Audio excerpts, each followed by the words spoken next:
of functional conditioning at the Del Val Fitness Center.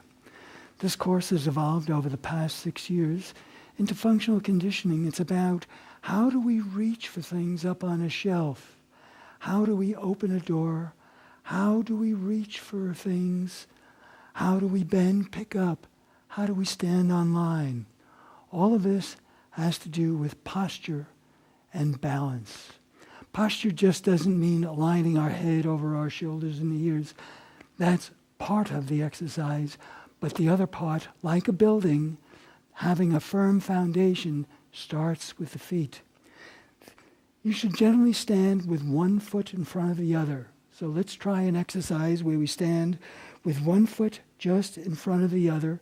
Maybe right foot forward, left foot back, just about halfway to the arch of the right foot.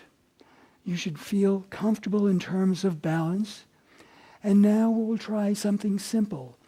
Just learning to move the body to the right. We can feel all of the weight going to the right. Our body is generally top heavy. So in this class we learn from the foundation, the floor being our feet. We have to root our feet into the ground.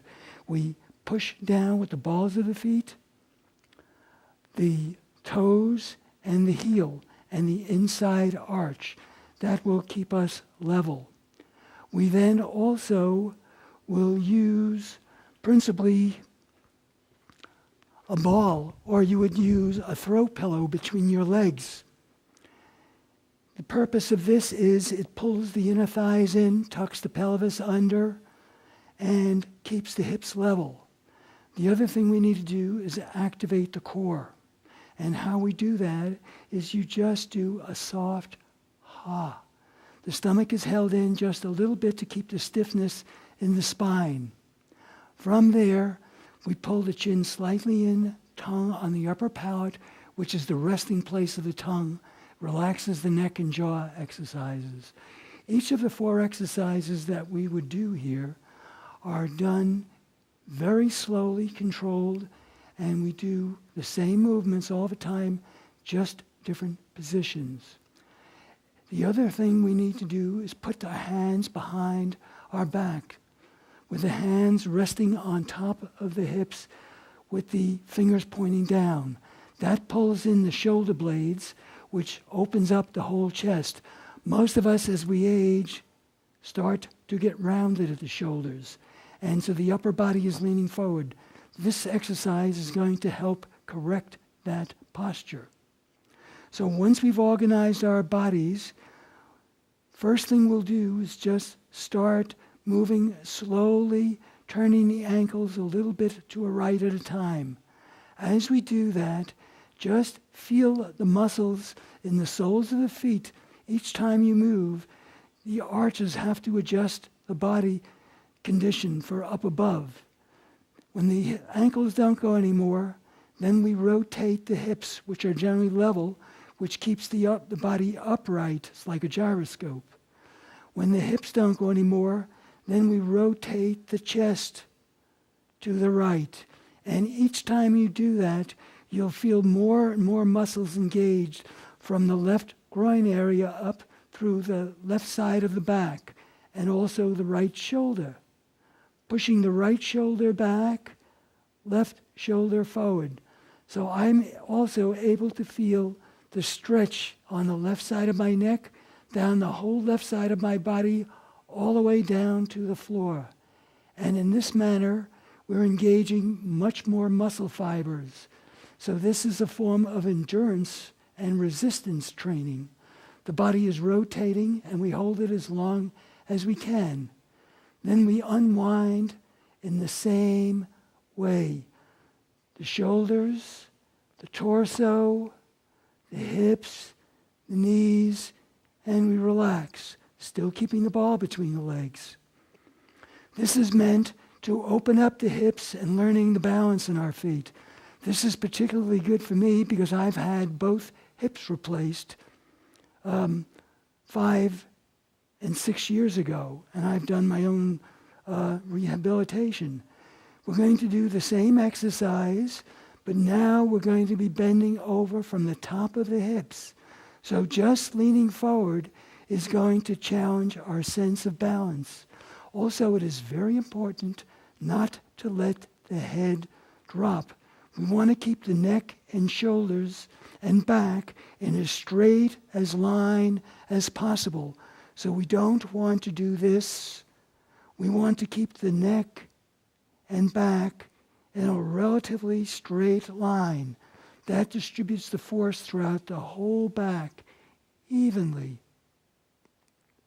Let me reposition myself. So bending over as far as you can. And as you get stronger, we'll be able to do this more. We do one repetition of everything. This will develop flexibility, strength, agility, coordination, and ultimately it becomes aerobic. So we turn the ankles. So it's keeping the process very simple. The movements are always the same. Just the starting position is different. We go far as the ankles, then the hips turn a little bit. As soon as you turn the hips, you'll be able to feel it in the right buttocks. Your left heel may come off the floor. That's okay. Then we turn the upper body to the right. And then push the left shoulder forward, the right shoulder pulling back. And now we'll be able to feel all the stresses throughout the body on the whole right side and down the inside of the left leg. So we're working all of the body from the feet all the way up through the neck. And we unwind in the same manner. Shoulders, chest, hips, ankles. Great, and slowly we come up. The feet are the key. The feet, the knees being relationship to each other. The reason we keep the ball in between, if we don't and we started to turn, one hip goes lower, and one knee goes lower, the right hip goes lower, the body changes. And we're always compensating. The body is used incorrectly. The last one is going to challenge our balance in a different way. We're going to be, the weight is 2/3 on the front leg. We're going to be leaning backwards a little bit with the chin pulled in and looking up at the ceiling, so we're not always gazing in front. Just this alone can challenge our balance. And again, the same kind of movement. The weight is on the front leg. We stabilize the feet.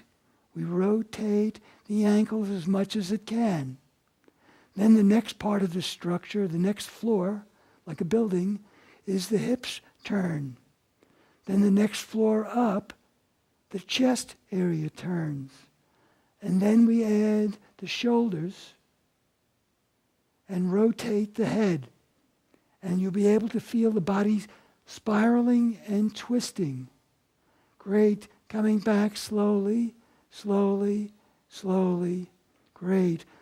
Relax your hands. This is also opening up the whole wrist, because most of us in our culture usually have the wrist down. This will open up the wrists, keeping the shoulder back. So it's all about keeping the posture. Of the 4 exercises,